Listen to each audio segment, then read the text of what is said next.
wano ministry emu gye tumanyi tusula twebase ne tusamba n'ebigere nakunyumiza luli ene bbaala gye nagendamu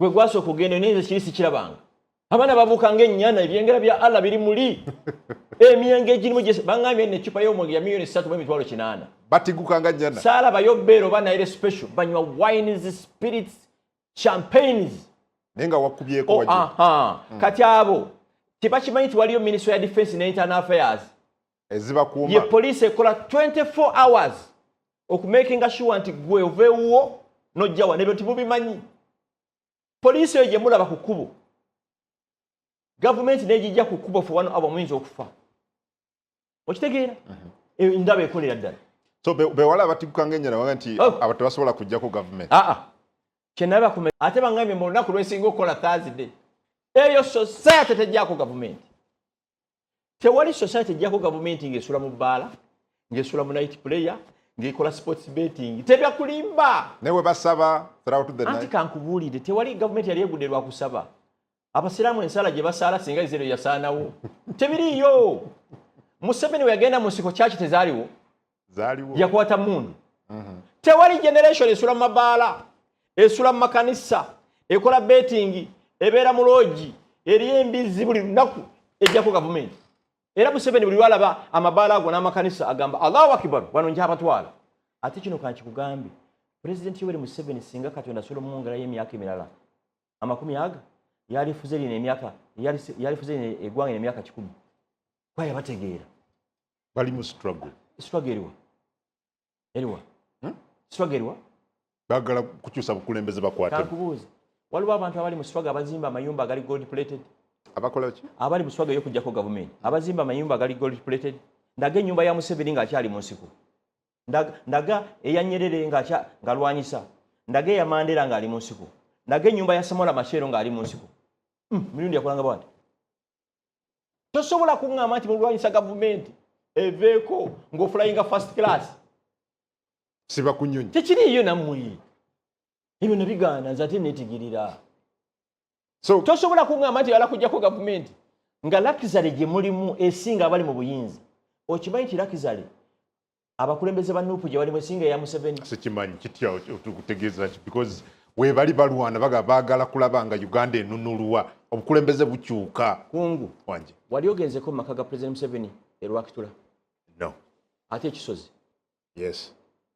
ekisozi walabayo amasape gonna mu abandaba ne bakusiba kantunutunu ne bakusula mu maka ga President Museveni erwakitula oba ag'ekisozi toyinza kukkiriza nti ge makaage naye nga ye nannyini obulamu kyagu bwalimu businga obwa Ssaabalwanyi obulamu kyagu bwalimu businga obwa Ssaabalwanyi you people Museveni ewuwa ekisozi n'erwakitula talinayo wall fence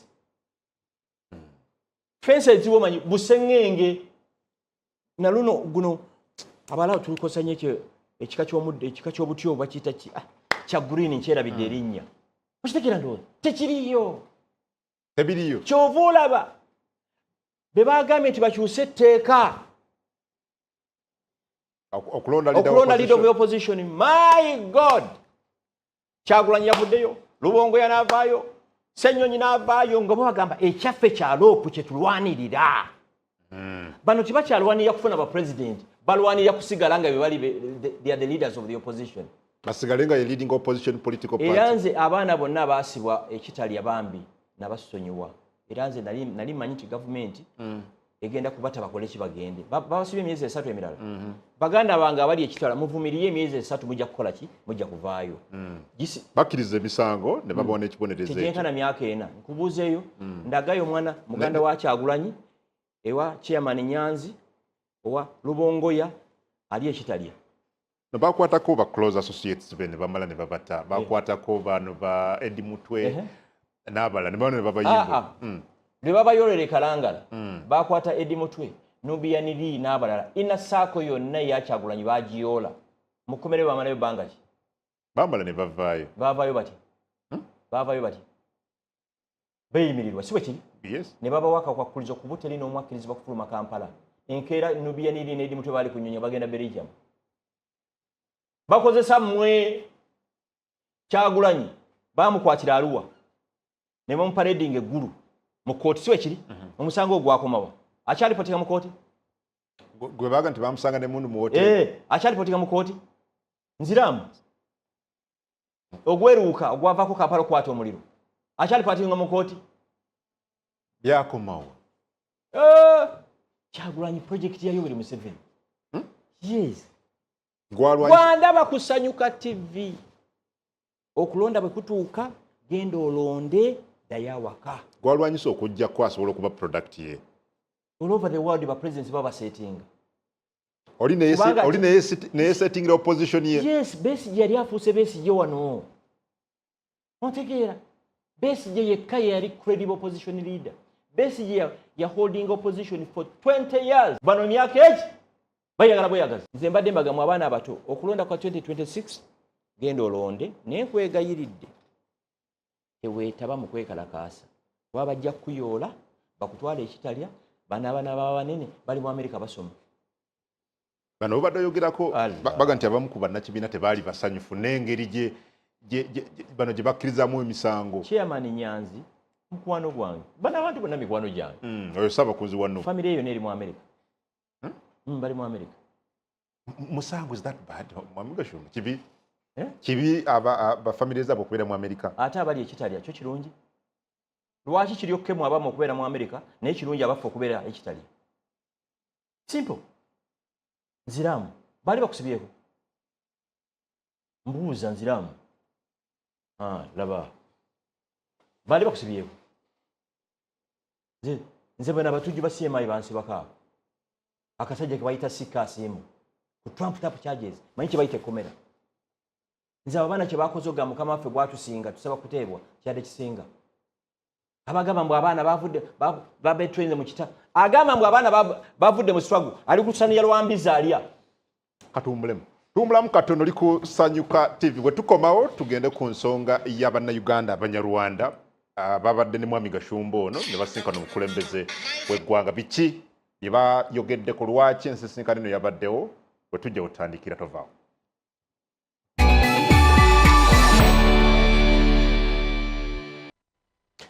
Okay, kale ku ddakiika 22 ezisobola okuwera essaawa 3 ez'enkya olunaku olwaleero Adam Kungu gigange program Morning Express tuli mu ssekanyolya tuwayamu ne Mwami Frank Gashumba okuva mu Council for Abavandimwe ne Pierre Yu osobola okutwegattako ng'oyita ku mikulu gyaffe egy'enjawulo gy'omanyi tubeere nga tukwatagana Mwami Gashumba yes nga tunabagenda ku nsonga y'Abannayuganda Abanyarwanda basinkanye omukulembeze w'eggwanga oliwo emboozi gye mbadde ngobeera twagikonye katono nga tonnabakujja nkumanyi ng'omuntu agoberera regional politics n'ebigenda maaso mu region eno President Paul Kagame rather police y'e Rwanda yasurprisinze abantu bonna bwe bakutte former Miss Rwanda ne bamuteeka ne mu kooti jo yakkiriza emisango tusuubira kooti okusala okumuwa ekibonerezo ku November nga 6 but what so many Ugandans are asking online nti Rwanda teri banene Rwanda ngeringa ewanise nnyo ekintu Uganda tunebe tusobola okuyigira ku kino this is a former Miss Uganda bamusanza anywidde avuga nga atamidde is there something for us to learn from Rwanda ekisooka obudde bugenze ndoza ojja kunkonvinsinga nkomewo wano babuulire now mu covid Rwanda eyo gye mulaba waliwo omu general w'amagye yanywa omwenge n'avuga emmotoka ng'ate ebiseera bya covid ne bamuteeka munda I know it from a fact. I have a friend ali deep into Rwanda. Bwa amagye Rwanda oyina uniform gy'olina okwambala ku mikolo egy'enjawulo. Yajjira mu uniform etali meet kwambalwa ku mukolo ogwo. Ne bamugoba mu magye. Discipline, sense of discipline eri mu Rwanda nzisirabanga. Oyo muwala former Miss Rwanda eyakwatiddwa kigambibwa yadde atamidde n'avuga emmoloka n'atomera oba biki. Ogwo musango gw'amaanyi e Rwanda. Rwanda kye kibuga ndoza mu Africa kakati kisinga palm trees Kigali nti kasi novuga moloka n'otamiira n'otomera palm trees oba n'otomera ebimuli miliyoni 3 ze Uganda fine. Tegere. Kati Rwanda kye introducing ekirala. Bogenda mu mezozeri. Mezozeri. N'owulira ng'otamidde. Waliwo drivers for hire. Bagabanesi. Omwenge guntuse ku sijja kusobola. Nga driver akuvuga paka wo. Kati bambi mwana muwala ono yadde atamidde n'avuga n'atomera. Amateeka g'e Rwanda gali universal. Isn't that possible wano mu ggwanga lya Uganda? Tekisoboka. Why? Tojjukira gundi bwe ani ono Bolole yagamba nti gamba n'ogo nga kitegeeza owa traffic bwakwata ono owa traffic gwe wa traffic bw'okwata nze nga nyina omunene mu gavumenti nga njogera nti yogera n'ono ng'agamba oyo mumuleka akole ki agende wantulaba kuba wa traffic mpi mpi webali ha kati olwo oluyingo olwo yo yakuma wa traffic oli yaliwa ali ku remand. So Miss Rwanda gwe baasibye extremely beautiful. As a producer ngesimanyi wakitamutulaga. Naye nze nsaba beautiful young lady. Nsaba myaka 20 singamba n'ekirungi ya pleading guilty I hear. She pleaded guilty yesterday. Katonda atuyambe bamuwe ekibonerezo ekiri lenient. Bayinza n'omucautioning naye option weeriye. Naye sisuubira tebajja mucautioning. Kati baagala kuseninga message toyina kyo mu Rwanda muno etteeka likola ki? Kwa example wana abavuzi ba bus mu Uganda tokkirizibwa kuvuga mmotoka ng'oyogera ku simu. Naye wano bus ezigenda e Rwanda osanga drive ng'avuga bus ali ku simu tasibye lukoba ayina essuwani y'akatogo avuga bw'ali akatogo. Uliya the same person kasita atuuka ku boda ya Rwanda ne Uganda. Manyi boda ya Rwanda ne Uganda, Uganda bayitayo Katuna, e Rwanda bayitayo Gatuna side. The same driver abadde ku simu nga tasibye lukoba ng'ali akatogo bw'asala n'adda side y'e Rwanda ng'asiba olukoba simu ng'agiwummuza akatogo ngaza ku bbali. Kitegeeza eri amateeka bagenfoosinga. Tuyingidde amateeka gakola. Eno tigakola. Bwe kiri laba boda menace. Olabe boda mu kibuga gavumenti olaba Alina molo girabe ensambi. Yes. Olaba bakozenga underground tunnel ne waggulu akafoka alabika bulungi goge mazima ne baganda bange bato banga ba boda kati bayite eno waggulu gye tuli. Ate omutawana teguli ku ba boda bano kuli ku ba traffic police officers. Police nesalawo enkyati tewali wa boda ina kuyita mu one way kikola. Twatuuka tutya wano nti amateeka tegagoberera? Simanyi. Ekiro badde bantomedde. Yono mwala gobadde yogera. Mulaba. Miss Rwanda. Yali Miss Rwanda 20. Omuvandi mulabye. 2020. Mulaba omwana w'omuntu olaba empumi. Laba empumi. Omanyi omukazi omulungi omulabira ku mpumi obulago buno na wano buwanvu wano okuva mu nkwawa paka wano. Omukazi omulungi omulabira ku ki? Forehead eno. Omukazi omulungi aba ne dog face, facing eyembwa ebeera mpanvu. Dog face. Kati obulago buno bulina okubanga bulyango obwaŋŋaali oba flamingo. Kati wano walina okubanga wawanvu wano n'amagulu wano. Kati bwe yeebaka abeeranga ka baby. Ka baby? Abeeranga baby. Manyi baby bw'aba yeebasa abeera innocent. Kati gwe bayita muvandimu. Awedde emirimu. Gwe baalagira. Kati bano ono Katonda yennyini yamwetondera. Ono. Katonda waliwo abantu beetondera abeerawo n'ajjako akaviiri n'ateekako face n'ajjako ennyindo n'ajjako engalo n'ajjako emikono. Kati Katonda bw'abeeraako oyo alina abantu baba baasikaali bawaka ne shamba bwefanya wuyo ntegeera ndowooza. Katonda yennyini yamwetondera. Mulabe gwe. Allahu Akbar. Mulabe. Allahu Akbar. Ebyo bayita ebyengera bya Allah. Mulabe yuuyo. Oyo ne bwoba ekiro amasannyalaze ne begagenda ennyumba ebeera eyaka. Tebamunzikiza yuuyo mulabe. Ne Kagame yamukubye jeke. Kagame tasaaga. Yamukubye jeke. Yuyo. Ate singa babutambuzaamu. N'olyoka olaba. N'atambulamu. Ne bambi omulaba bwakweka empingo. Okay, byebyo ebiri e Rwanda. I hope it reaches here also. Biri byoyogedde byagamba n'ogu byogambye nti ngaye mukafuse president. Ngaye muke yafuse president.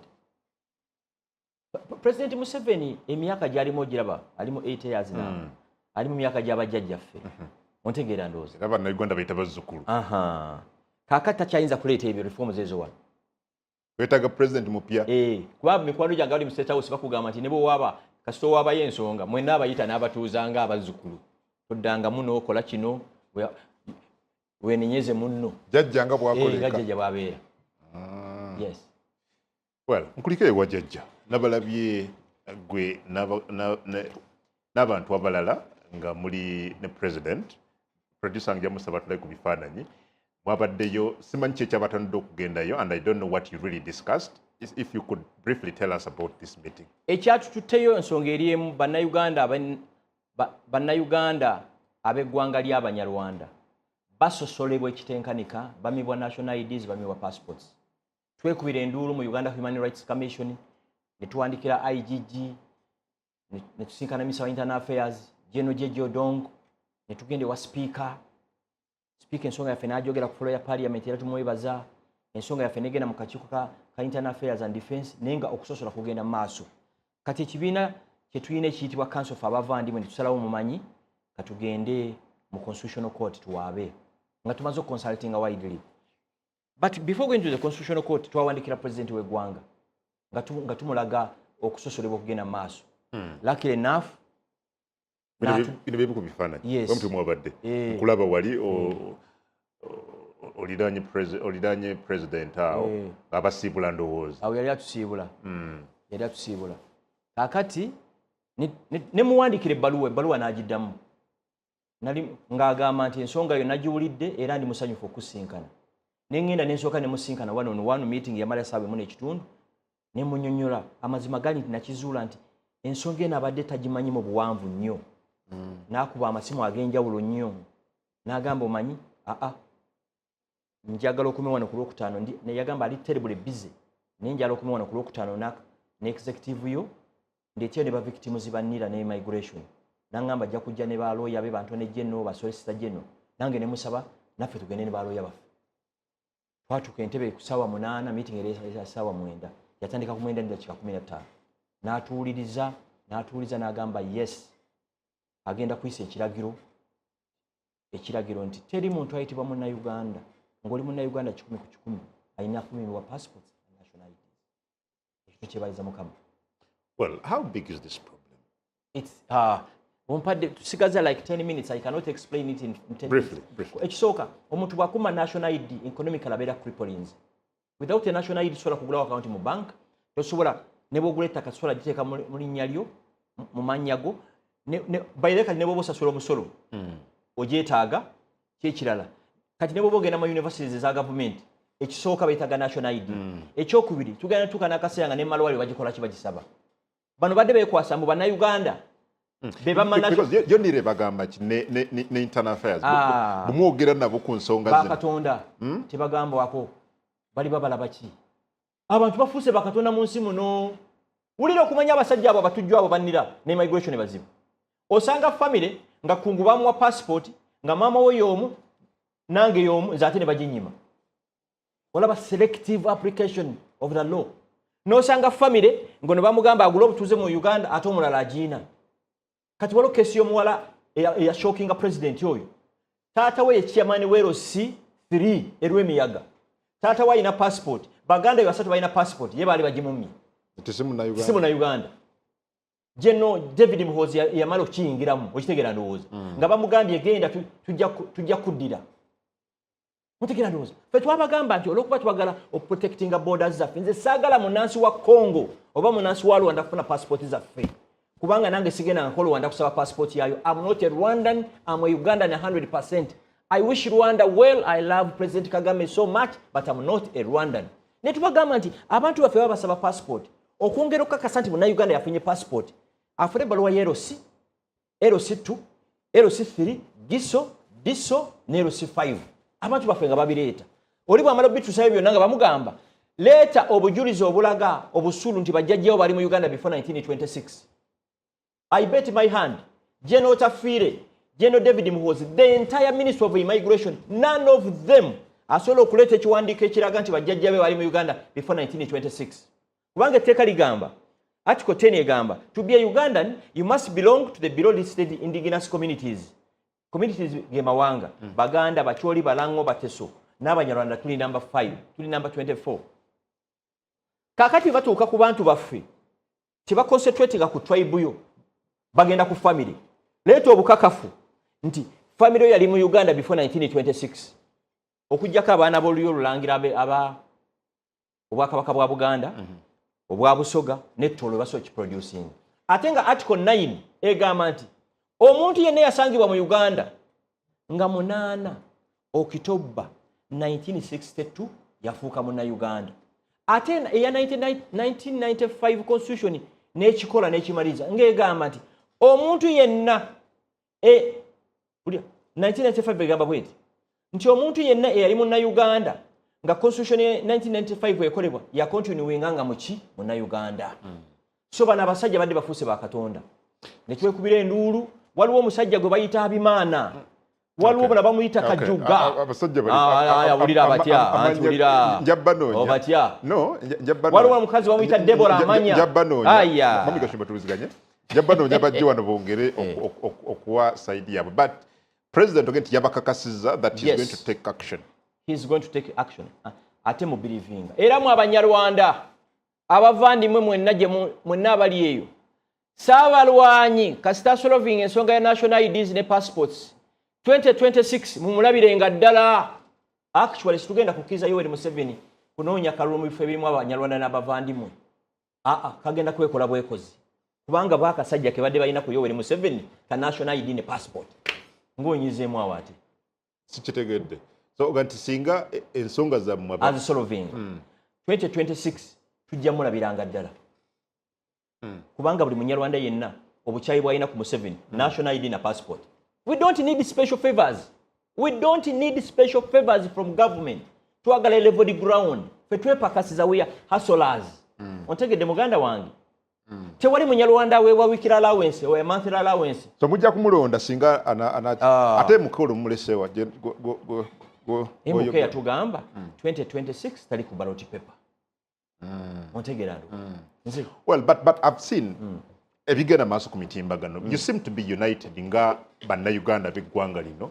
Waliwo mwogera bigambo bikontana. Nani? N'aba mukuba waliwo abakoze press conference. Muzeyi Donald Kananula ali ku level ya taata wange. Yani, who is he? Muzeyi ulira abudde. Waliwo ekibiina kye bayita omubaano kyatandikibwa 1995 kibiina kyali kigatta Abanyarwanda Muzeyi Kananula n'akikuulirako n'akiriidingako paka 2011 bateekayo kulonda ne bamukuba akalulu ani yamuwangira Muzeyi Kamuhangire olya kati Kananula n'afoomingawo efaction ye nenga amazima njogera nga ntya Katonda nga tunulidde kamera eno chairman w'omubaano bamuyita Dr. Ephraim Kamuhangire. Kananula and group are impersonators. Kati nalabye omujega agamba mwangobye mu Banyarwanda. Bayo bakugobye nalabye. Ate namwe ni BS. Nalabye ku social media. Gwe namwe sanyuka muri nyise game yammwe. Nga baga nti bakugobye. A respected media house. Like but you saw the clips.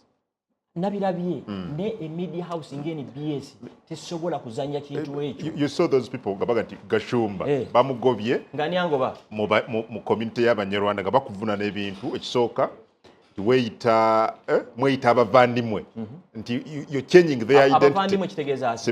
I had them. Abavandimwe kitegeeza Oluganda. Ekibiina kyaffe bakita Council of Abavandimwe. Mu Luganda kitegeeza akakiiko k'Abooluganda. Bwe twali makaga president twayogerako ku bavandimwe twayitogera ku nsonga z'Abanyarwanda. Ebbaluwa gye yampandikira yagamba ko nti agenda kusinkana abavandimwe yagamba agenda kusinkana Abanyarwanda. You get it? So tebamanyi beboogera. Tebamanyi these are masqueraders. Kati nalabye omujega agamba mu yangubi. Akamyu kasobola kugoba empologoma mu National Park. Kinga bono ogamba mu asikali yagobye aba Special Forces Command mu barracks yaabwe. Can it happen? You get it? Apapoti ngambo ye mukungu w'Abanyarwanda emmenga ani yamulonda? Ani yamulonda? Andageyo kulonda.